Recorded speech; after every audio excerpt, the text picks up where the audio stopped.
So let me introduce you the Angela Gerekau, because it's just because of, sorry, I want to say just for 1 minute. Huh? This is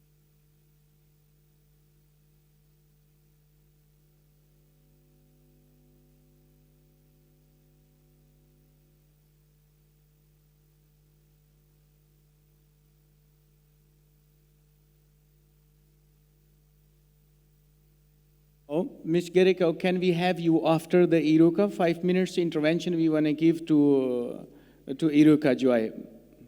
Yes, yes, of course. Yeah, okay. Thank you very much. That's nice of you that you are so kind to us. Thank you. Please. So Iruka Joy is there. Iruka Joy, the floor is yours. Please, in 3 to 4 minutes, your intervention. Please.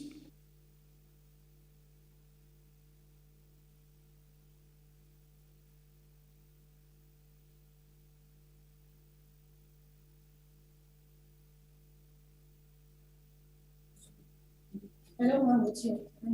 Oh, sorry. Hello.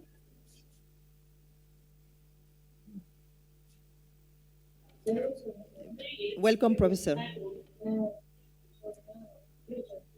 Yes, Your Excellency, please, the floor is yours. Okay, so please.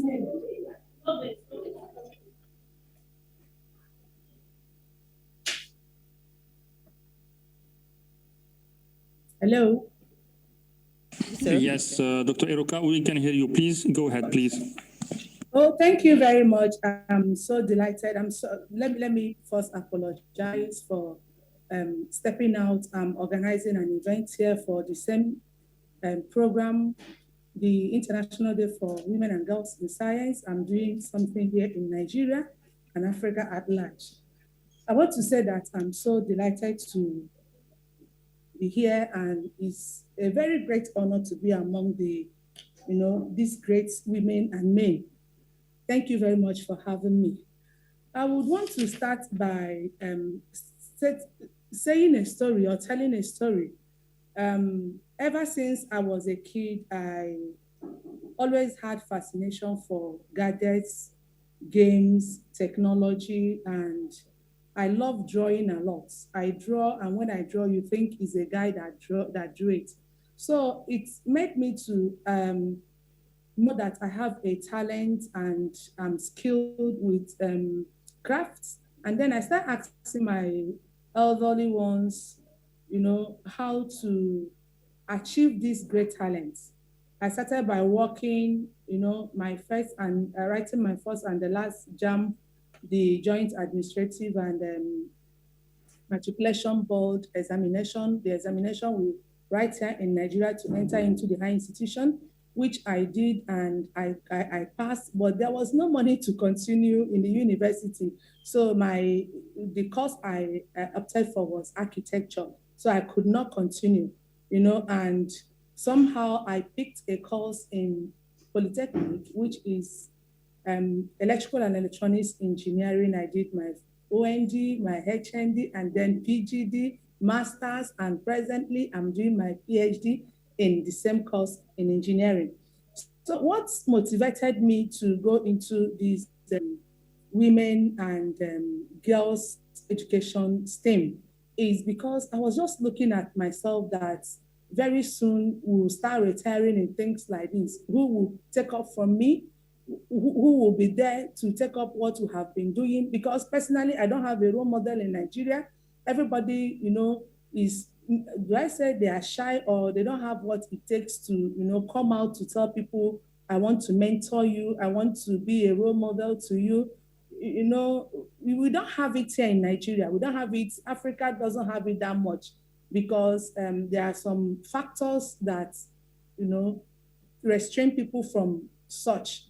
And then I want to first of all start talking about empowerment. When we talk about empowerment, we are looking at a kind of change or transformation, that will increase one's knowledge, that will increase one's skill, that will make somebody to have a kind of self-sufficiency or efficacy. In Nigeria, there are some things we do that when you do them, you don't have opportunities.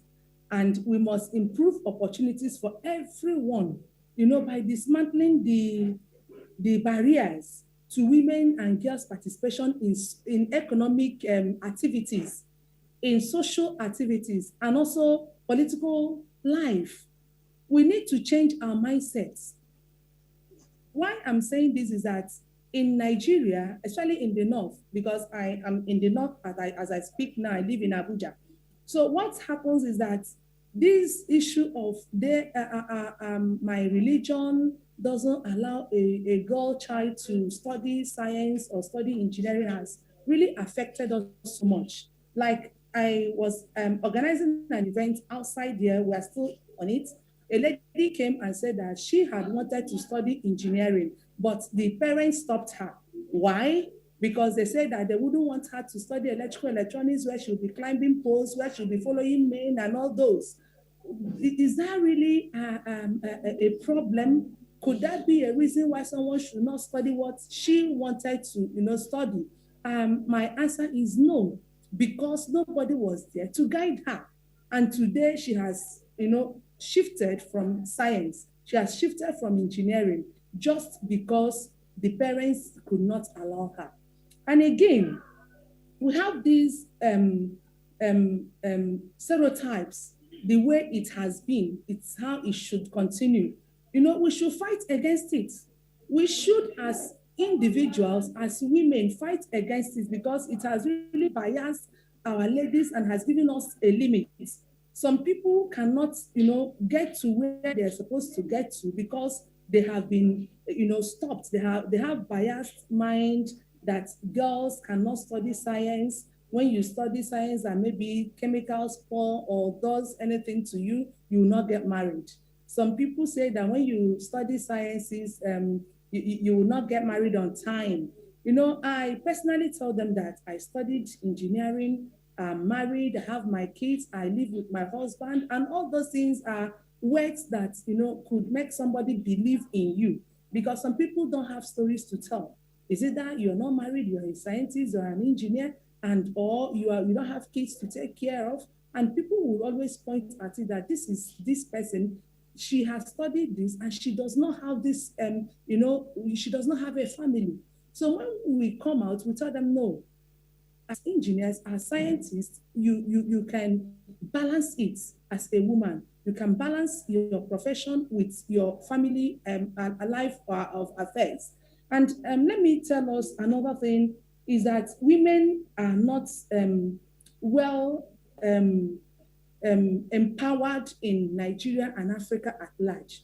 Women are not empowered in the sense that they don't have the awareness. Some of them don't know much about science. Some of them don't know much about sciences. Like today, I did a presentation where I told people the courses that they should do, for them to venture into sciences. And that is not only chemistry or medicine that one studies when you go through science lines. There are a lot of careers in science, but people don't know unless you educate them. Even space science, people don't know much about space science. So we have to give them, a kind of awareness. And another is that they are not given opportunities. They don't have opportunities when it comes to studying sciences, because we have this belief that if you study sciences, your parents will spend more money because one, they pay for lab where you go for your lab experiments. Some people will like, no, I don't want my child to be in science because I don't have money to go to pay for lab. They'll say this apparatus before you enter into the lab, you pay. So some people will tell you, no, I don't have money for that. If it is sciences, please don't go there.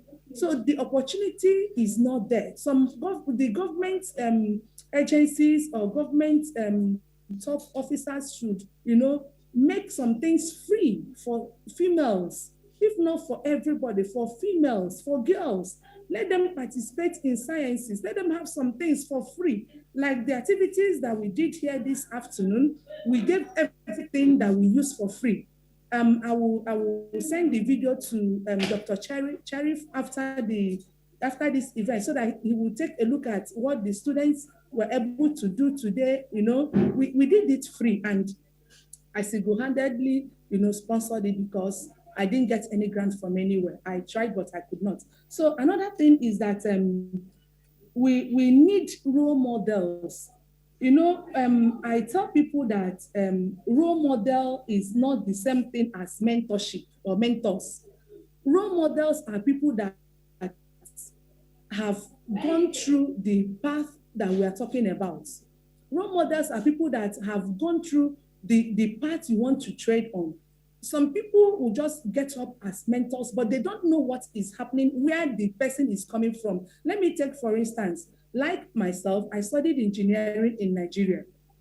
I had a course that I did, I passed it very well, but a lecturer was insisting that I cannot, pass this course because I should come, to come and have an affair with him. It was just ridiculous. So those are the challenges we have in schools. So when we have challenges like this, if you don't have a role model that will guide you on how to, get away from this, you will make mistakes.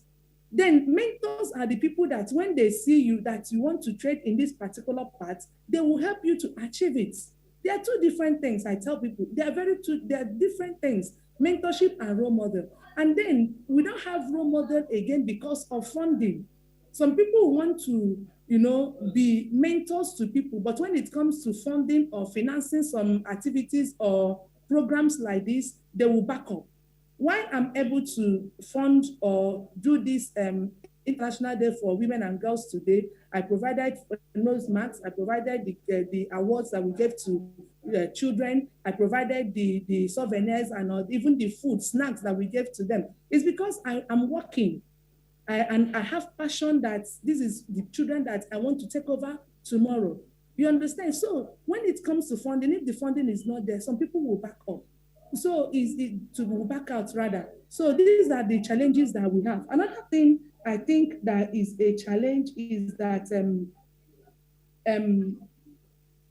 we need to get our women into a leadership position. Let me take, for instance, I'm sorry I'm saying it here. In my organization, we have top management in the organization that comprises of up to 12 people. But we have just one woman in the top management. And that woman is not a scientist. She's not an engineer. She doesn't even know what we are doing, which means she will not represent us the way we want. When it comes to things like this, like sponsoring the event, she will not want to talk because she doesn't know what is involved. So if it's possible, let the women be taken to the leadership position. Let them be there in policy and decision making so that they can be able to speak for the women. One thing I always tell people about science and engineering, let me put it, STEM education, is that we are working towards making the girl child a creator, creator of technological apps, not where people will come and dump technologies on you. We're talking about where you will create the app, you know what you need to do as a woman, and you have it done. And Professor, then you can hear us? it and you can hear us, Professor?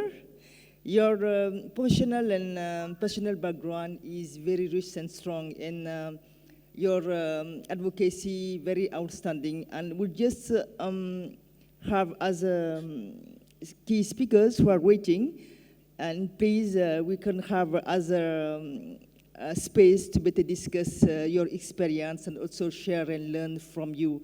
Thank you so much, and very sorry because we have some other speaking waiting. Thank you so much, Professor. We'll now give the floor to Mrs. Malak. Madame Malak est une, comment le dire encore, une femme leader d'une grande inspiration, mais aussi un agent de plaidoyer, en fait un agent de changement sur les questions d'humanité et de technologie. En général, quand on parle de science, on pense beaucoup plus aux sciences exactes. Et science fait aussi penser aux sciences humaines et sociales. Et c'est là où l'aspect humanité est extrêmement important, parce qu'en fait, qui font les sciences exactes, ce sont les hommes. C'est la raison pour laquelle l'aspect social est extrêmement important. Et Madame Malak est une femme leader d'une grande inspiration, mais aussi un agent de changement sur les questions d'humanité et de technologie. En général, quand on parle de science, on pense beaucoup plus aux sciences exactes. Et science fait aussi penser aux sciences humaines et sociales. Et c'est là où l'aspect humanité est extrêmement important, parce qu'en fait, qui font les sciences exactes, ce sont les hommes. C'est la raison pour laquelle l'aspect social est extrêmement important. une très solide et, comment le dire encore, modèle de plaidoyer sur les questions de genre. Surtout qu'à ce jour, les questions de violence constituent un grand problème, un énorme problème sur l'avancement des femmes. Si on sait que plus de 240 millions de femmes ont subi des violences ces 12 derniers mois qui correspondent à la pandémie de la COVID-19. Professeur Molak, the floor is yours for your experience sharing. Thank you so much. Merci beaucoup, merci beaucoup. Bonjour, salam alaikum wa rahmatullahi wa barakatuh. I would like to start by expressing my gratitude to His Majesty, King Mohammed VI, for his continuous support to women. It is an honor for me to be invited, and I thank Director General Dr. Salim Al-Malik and Dr. Sharif and the team behind this initiative. Greetings to all the audience and to the esteemed speakers. Well, I wear many hats, from law practitioner to entrepreneur, human rights activist, women rights defender, and today I'm here as a woman who dreamed to be a doctor.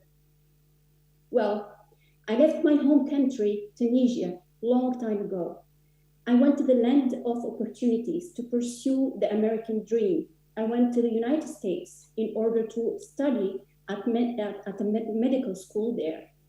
Well, I had to drop out of school there because I couldn't afford tuition fees. I couldn't have any help. I worked instead. Well, I continue working, hoping one day that I will go to that medical school again.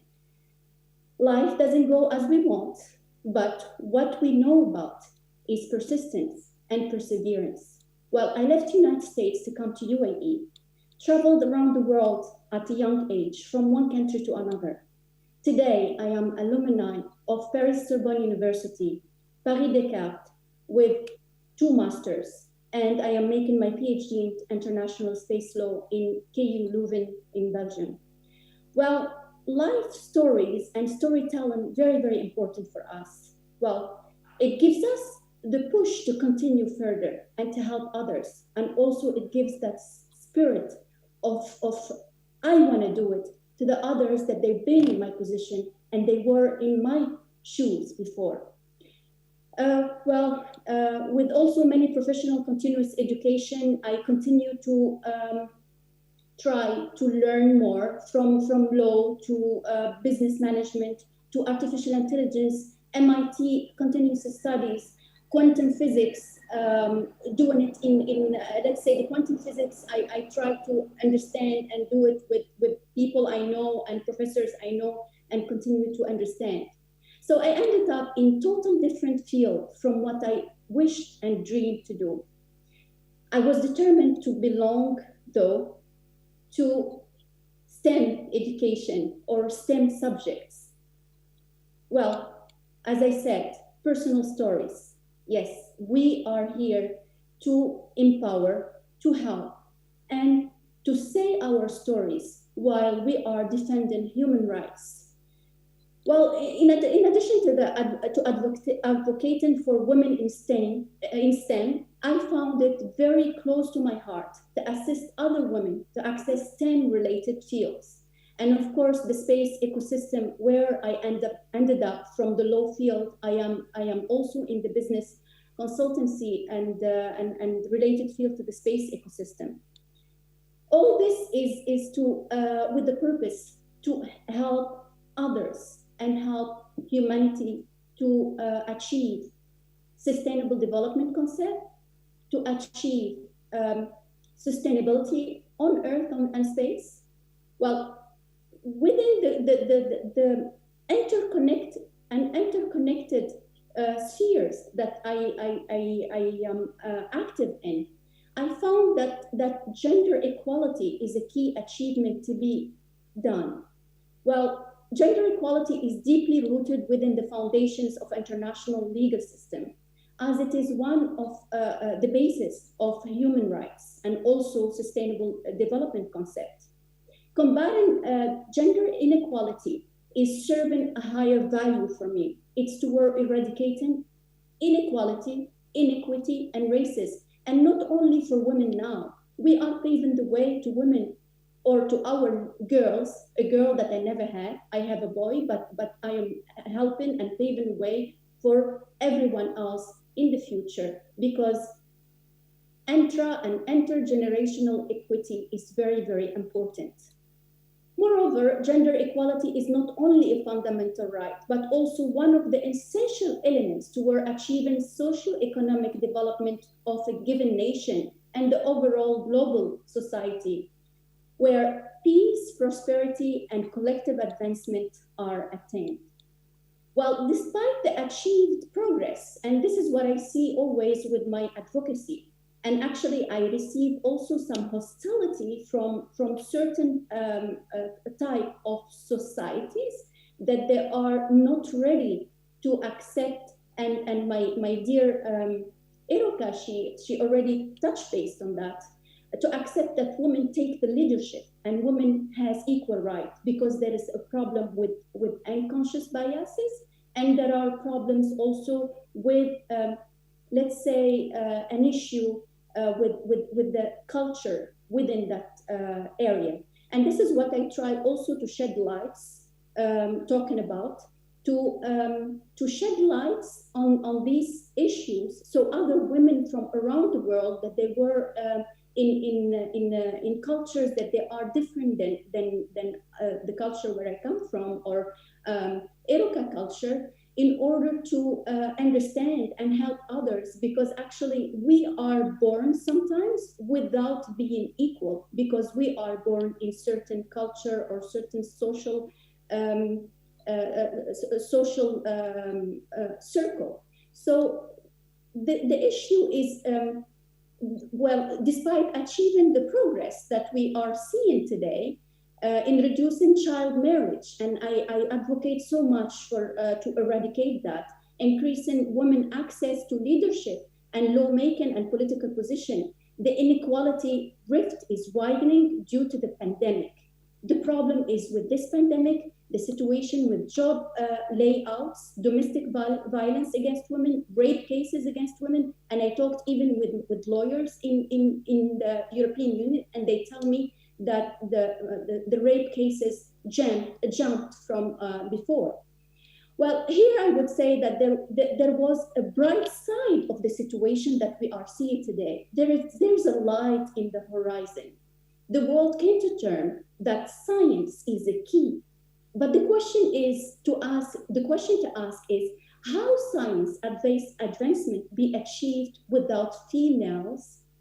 And I don't like to say females, but it's like, because I say ladies all the time, but it's very, very important.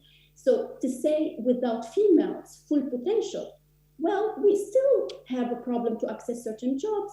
We still have issues that we are, and I see it, for trusting women in certain fields which is dominated by men. For example, empirical evidence proves that there is a gender inequality in academia based on various factors such as dropouts rates and publishing career length. Another example is the issue surrounding access of women to scientific branches in developing countries. And this, my friend Eroka, she also touched upon this problem. And the problem is due to the lack of seats within specialized institutions, or maybe these fields doesn't exist in certain countries, for example, in Africa. And here are the issues to be addressed. And I will make it short. How to facilitate through empowerment young girls' access to science studies, how to assist women through empowerment to sustain their career in academia and research and development R&D. Thank you. Personally, I am involved in mentoring many young ladies and also young men, and from around the world. Well, about career guidance or how to access the space industry or STEM and so on. So it is essential as well to find the proper contacts, organization, institutions, individuals in order to join forces and help achieve the goals for these ladies. However, generally empowering other women from all ages to be in charge, because now we see that empowering young women, but there are older women that they did not have the chance before, and they wanted to access new field, new studies, and so on. So they need to be, because actually I see so much, and I was one of them, that I wanted to access some organizations, and there is a cap of age. And this is not equal. This is a problem. At the end of the day, putting a cap to 35 years old, what happened with the lady? She is 36, so 38, 30. Women can give up to advanced age. Why we put that cap and make the difference between us? Why? So there is other thing is also important, is it could be done, encouraging participating in male-dominated scientific field, as I said it. Feminism, activism, it's very, very important. And this one, some people, they have different ideas about it, but it's not against male, it's the opposite. It's joining forces, but accept that feminine activism, it is to reduce that gap that we have. Well, the other thing that we can join forces to have is help defeat gender stereotypes. It's very, very important. That's great. Thank you very global much, solidarity to support women and women's organizations, helping women, and most importantly, join efforts to eradicate patriarchy. Thank you. However, I think I got my time. Thank you so much for giving me the opportunity to be here with this amazing lady. I would never ever dreamed of before. I'm here, and I'm opening my arms to all the ladies around for any collaboration to help. Sure. Thank you so much. We sure will do that. Thank you very much. Thank you very much. We have two more speakers with the apology from Her Excellency Angela Gerekau. We come to now Angela Gerekau, and we have Professor Zeng, so we would like to request both of them for the 10 minutes intervention. So as one of our religious saints said, the women are one half of the society and give birth to other half. Here, ICESCO is committed to the Sustainable Development Goals as expounded by the United Nations Development Program and progressively embraced by several other organizations and governments throughout the world. I am excited to present our next distinguished speaker, who is known globally as an advocate of Sustainable Development Goal 4 and 5, gender equality and quality education. Her Excellency Angela Garikao is serving as the president of Greek National Tourism Organization at the Ministry of Tourism, Greece. She holds a degree from the School of Architecture of the University of Rome, Italy. She has served the Greek government from the positions of Deputy Minister for Culture and Tourism 2010 to 2009 to 2010, and Deputy Minister for Culture 2014 to 2015. She was elected many times as a member of the Greek Parliament for Corfu. Since 2011, she is president of the board of directors of the Ionian Cultural Center, which hosts the Corfu Festival of Arts. She is also the president of Lafcadio Hearn Foundation. She is a volunteer participant in various social initiatives for environmental protection, youth culture, and sensitive social groups. She is an ambassador for tourism in ICC, Hellas. And above to all, she is an activist for sustainable development and women's rights. She is vice president of World Business Angels Forum's Global Women Leader Committee, which I believe that she is also going to speak on 15 and 16th February with some world leaders on this World Business Angels Forum Women Investment Conference next week. Ms. Gerekau will represent Greece as a senior senator in the Grand Assembly of the World Business Angels Investment Forum, which is also as a collaborator of G20. So Her Excellency Angela Gerekau, we are very excited to listen to you. Please, the floor is yours. Thank you so much for your presentation. My greetings from Greece, from Athens. First of all, I would like to thank you, Dr. Salim M. Al-Malik, and thanks to ICESCO for this invitation to be among of such important women in life and in science. Particularly this day, the day of celebration of women and girls in science. Thank you for your presentation again. I would like to add that I'm also an artist, and as an activist for human rights and especially for women and sustainable development goals of UN, I take this opportunity you give to me, and I would like to put on the table the frame of the gender equality and of course of social equality. We can see more than clearly while the world has made progress on gender equality and the empowerment of women with the Millennium Development Goals, including equal access to primary education for boys and girls, women and girls continue to suffer discrimination and violence in every corner of the world. If you don't eliminate the violence, we cannot really talk about the real progress in our society. That's why we must share solutions and chart a path forward as a community to build back better.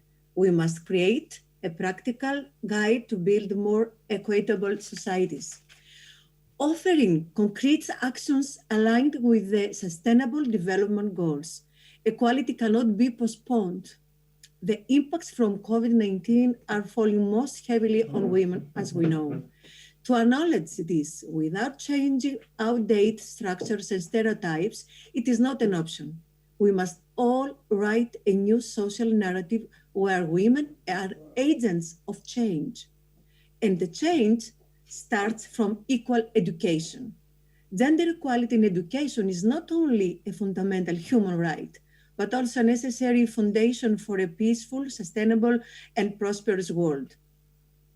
By providing women and girls with equal access to education, healthcare, decent work, and equal representation in political and economic decision-making processes, will strengthen sustainable economies, providing benefits to societies and to humanity as a whole.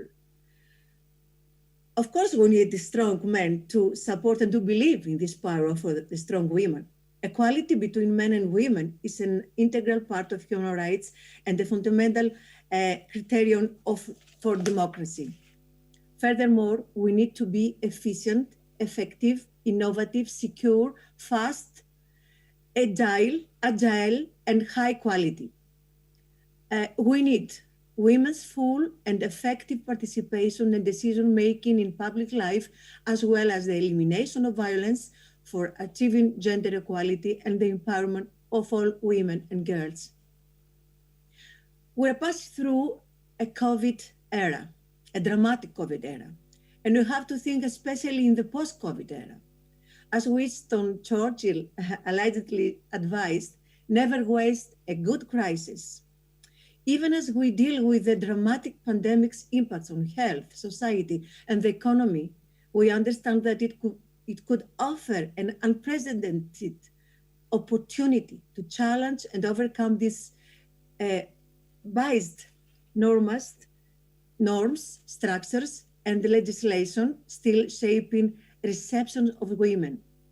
Women in science and women leaders in general have demonstrated their skills, knowledge, and networks to effectively lead in COVID-19 response and recovery efforts. Today, there is more acceptance than ever before that women bring different experiences, different way of thinking, perspectives and skills to the table, and make irreplaceable contributions to decision policies and laws that work better for all. Despite women making up a majority of frontline workers, there is disproportionate and inadequate workers. There is a representation of women in national and global COVID-19 policy spaces. To uphold women's rights and fully leverage the potential of women's leadership in pandemic preparedness and response, The perspectives of women and girls in all of their diversity must be integrated in the formulation and implementation of policies and programs in all spheres and at all stages of pandemic response and recovery. The overall effect is that the gradual progress towards gender equality seen in recent decades could not only stall, but be reserved, especially in the COVID era. Women were hit the most, as we know. Already more than 28 million women over the age of 25 are estimated to have left the labor market in 55 high and middle income countries over the last year, compared to 24 million men. Given that women were already less likely to be in the workforce, this represents a serious threat to the economic status of huge numbers of women. On a global scale, it's thought the pandemic will push a further 47 million women and girls into extreme poverty by 2021. Despite the clear evidence that women are disproportionately suffering economically from the effects of the pandemic, the vast majority of measures that have been enacted by policymakers do little to address the increased burden of women. Perhaps the biggest step would be simply recognizing the value of the unpaid domestic and caring work done by women, pandemic or not. The 16 billion hours spent on unpaid caring every day would present nearly a tenth of the world's entire economic output if it was paid at a fair rate. Women were grossly undervalued before the pandemic. Now the situation is getting even worse. So we can see that in this period of crisis, we need more women to take the lead. Good leadership is crucial, and there is perhaps one silver line, which is that this crisis represents an opportunity for leaders to create more team cohesion and innovation in the face of adversity. Leaders bring people together around the passion for a common purpose to make this world a better place. I believe it is very important to create a clear list of priorities. And we start by being, first of all, authentic and sincere, first of all, with ourselves. To achieve gender equality and social equality, of course, we all have to take action. And we have many ways to act for that reason. And for me, especially for this period, one of the most effective vehicles is art. So I choose the vehicle of art to raise awareness with an interactive exhibition representation. I believe that cultivation, education through art is the first step towards change for a better future for all of us, especially for our children. So art speaks a language that everyone can understand and has the power to motivate and educate people across countries, culture, economic, and social backgrounds. So I have the joy and the honor to be ambassador of this project, of this campaign. I'm Not a Doll project, we call it, refers to the SDG 5 exactly. These 6 sculptures with the sustainable material of the series, I'm Not a Doll project, that were created as a unique original work, each one, for this purpose, talk about sexual harassment, rape, intimate partner, family, work violence, physical, sexual, psychological, verbal, financial, forced and early marriage, female genital mutilation, FGM, of course, trafficking in women and girls, cyber abuse. While the hashtags I'm Not a Doll and She's Not a Doll interact each other, and the message goes viral all over around the world. So we choose this particular subject and topic to project this terrible issue, but because we believe that it helps more, that we believe in that, the young girls and boys, that they can approach this terrible issue without fear through this action, the dolls, the way to represent these dolls. So I can share my unfortunately, I would like to share with you some photos with this campaign, but maybe at the end I can say, because we didn't practice before. So this project, is showing to everybody that in order to achieve gender equality, we must first eliminate all forms of discrimination, harmful practices, violence, and exploitation of women and girls. Especially today, with the COVID pandemic-19, the number of cases related to gender-based violence is increasing dramatically. I will invite you, allow me to invite you to this, to be some kind of supporter of this campaign. We can find this campaign on the social media with this title, I'm not a doll line product. So project, I will be happy to see you. Sure. And the elimination of all forms of violence, as well as cyber violence against all women and girls, both in private and public life, including human trafficking, as well as sexual and all other forms of exploitation. Finishing, I would like to repeat that the first step is to educate from the very early age our children. This is our message from Greece I would like to send to you. Conclude, gender bias is undermined our social fabric and devalues all of us. We cannot return to yesterday. Our new normal must be built on equality for women and men in every aspect, and of course in science. It is not just a human rights issue. It is a tremendous waste of the world's human potential. By denying women equal rights, we deny half the population of chance to life, of chance, a chance to live life at its fullest.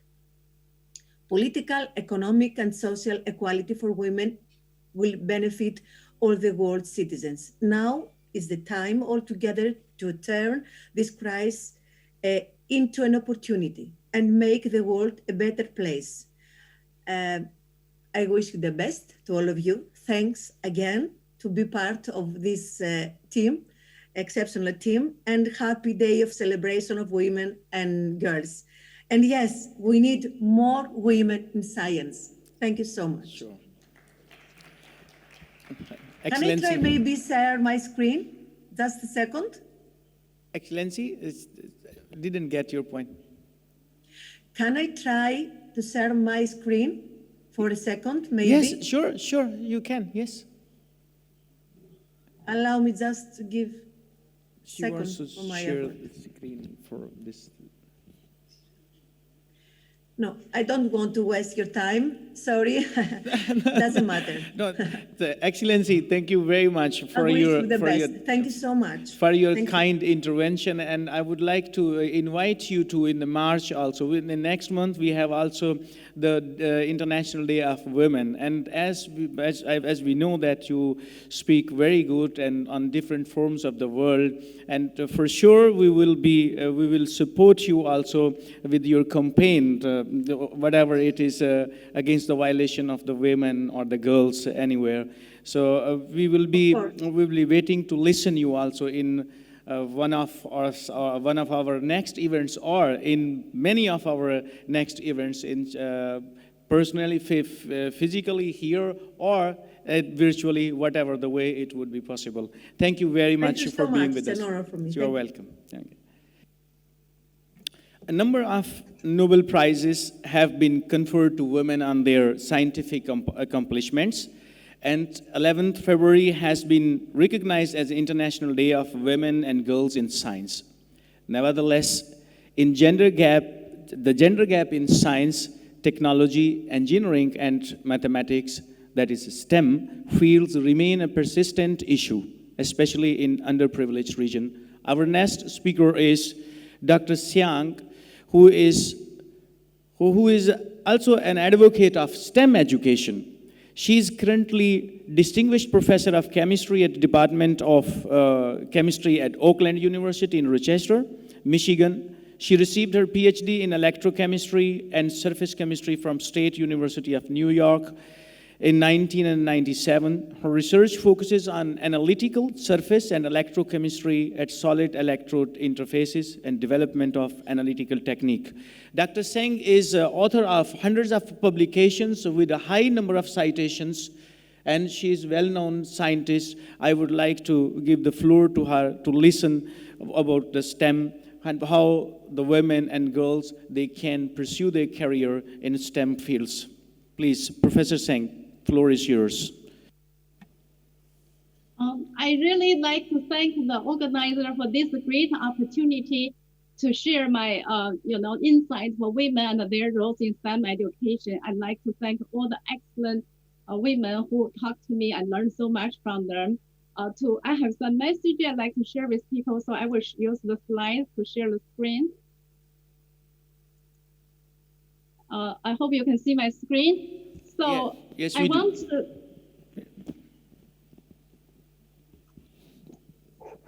Yes, we do. We see you. Please. Yes. So there's no time to emphasize the STEM training in this current pandemic. And STEM training is really critical, needed to answer the major issues affecting humanity. Currently, the scientists and engineers work across disciplines. They succeed to develop the quickest test virus, and the first group of vaccines are developed within a year. We all know a large STEM workforce will grow the world economy and fight major environmental and health challenges. And my journey in STEM education really started from China. I was born in China, had my formal education and bachelor and master training in China. Then I came to America, pursued my PhD. That allowed me to have my research in measurement science, which is very directly related to develop the fast testing kit to test virus. My currently work both focus on smart sensor research, able to develop real-time sensors so that we can measure the chemical environment around us and the biological environment inside our body. My STEM career really was supported by tremendous amount of people. My earliest role model is my mother, and she's a language teacher. My training and experience in STEM education allow me to have some insight about how we can make STEM education for all. We all know interest is the best teacher, and STEM interest needs to be nurtured early on. We also know STEM learning accelerates and diversify through our life. And women really has a great opportunity to promote STEM education because women are natural teachers. And for example, U.S. public school teachers, majority of them are female, with even close to 90% teachers in elementary level, they are females. So we as a woman can plant the seeds, help children to form that STEM interest, to grow that interest in their career so that they can have a healthy, productive life and make a meaningful contribution to the society. Can we make a revolution in STEM education, make STEM learning for everyone? One of the ways many people are trying to build a STEM ecosystem. A STEM ecosystem is to integrate formal classroom learning with informal STEM education, such as museums, zoos, after-school clubs, home, and education center. And also try to make STEM learning a part of daily life, like our eat, sleep, entertainment, and work. In order to build a STEM ecosystem, we also need a collaborative STEM economy. The STEM economy needs to be collaborative all the way from bottom to the up. We need to collaborate with elementary, middle, and high school, collaborate with comprehensive universities, especially those teaching universities who prepare the next generation teachers for all children. We also need to collaborate with government, with entertainment industry, such as media, to promote STEM activities through movies, shows, magazines, internet, web pages. And this kind of STEM ecosystem and STEM economy will help to reduce income inequality. That will increase job growth, employment rate, patenting, wage, import, and export. Women also has a strong role in STEM leadership because only with leadership we can promote STEM ecosystem and STEM economy. Women are natural leaders. We already see the women Nobel laureates in this platform. Women have a similar intelligence as men. Women also have very great traits in emotional intelligence that are very important for a leader. For example, women have great empathy, humility, persuasive, resilience, self-awareness. Because of that, women has composed half of U.S. workforce and half of college-educated workforce. However, women hold the fewest senior leadership position in academic industry, and only 27% of STEM workers are women. The reason for that is more women exit STEM workforce due to various reasons, such as marriage and family, because women take a bigger part of role in raising children, and like after they finish their children to help their children to grow, when they want to get back to workforce, sometimes they don't have that network and mentoring to help them to get back to STEM workforce. Sometimes there are also some discrimination that discourage their continuation in STEM workforce. So my message for this platform, I really appreciate these great opportunities. Can we make STEM education leadership for all people and all children? And our society needs to support women and harvest women's education leadership talent for strong world economy, global peace and security. And only by help our children to learn the critical knowledge about science, engineering, math, and technology, they can become the next generation and the generation to come to save the planet. I want to thank you for the organizer to give me this great opportunity. I'd like to thank you all the women, leaders and mentors, and they paved the way for us to keep the job continuing. Thank you. You're welcome. Thank you very much, Professor Zeng. Professor Zeng is the one who has really taken just 10 minutes. She really cared about the time, but there was also other excellent speakers. Before I give the floor to His Excellency Director General for conclusion, I need just 2 to 3 minute intervention from Professor Farida, Excellency. She is from Muhammad V University, and she was also our panel member. So because of this shortage of time, we requested her that we will give her 2 to 3 minutes at the end. So I asked Professor Farida. Professor Farida is a co-founder of African Strategy for Fundamental Applied Physics and the coordinator of the 6th Biennial African School of Fundamental Physics and Applications in Morocco. And she's also author of more than 1,000 publications. When I was going through her CV, mashallah. So Farida Fasi, is yours, please.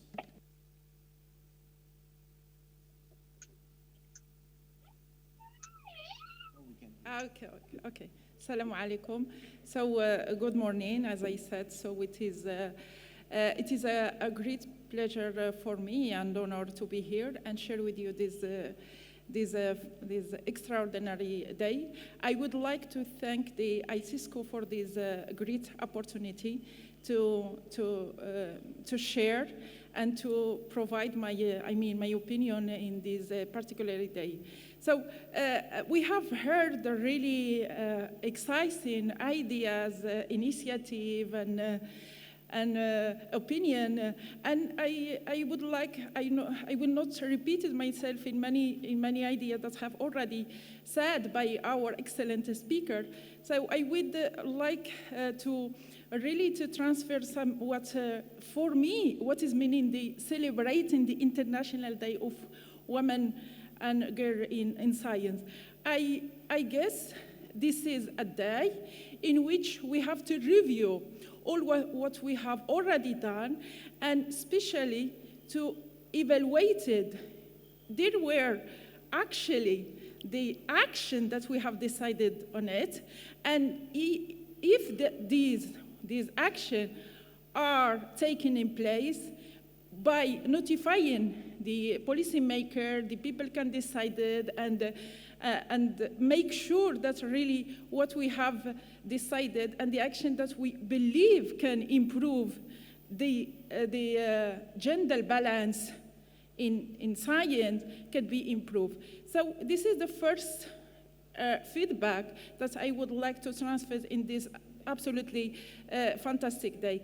And I come up science, we know that science is an intrinsic cultural of all mankind, and science is a process to build knowledge, and knowledge is power. So how we can afford that this power can only for men? So for me, human beings are formed by men or women. So the women has to take equally chance to learn and to engage in the science career. So, but we ask ourselves, what is the instrument? I believe that education is the instrument that can really convince and sensibilize our community, the society, that either men and women have to engage in this science for the benefit of the whole society. And I would like to emphasize some points that I would like to share with you, how we can mitigate it. How we can mitigate it, the shortage of women in science. For me, promoting and encouraging career in science is the key issue, is the key point. I mean, the benefits of gender balance are not just for women and girls, but to ensure the coherence of the women beings as pillar of society. It seems that the promising approach to achieve gender balance in science is to show young people the full range of scientific profession while they are still at school. Foreseeing and supporting girls to consider scientific career may help them to choose to study science discipline. I must emphasize also that it is essential to ensure that everyone, men and women, has the same opportunities, regardless of the gender, of course, ethnicity and culture.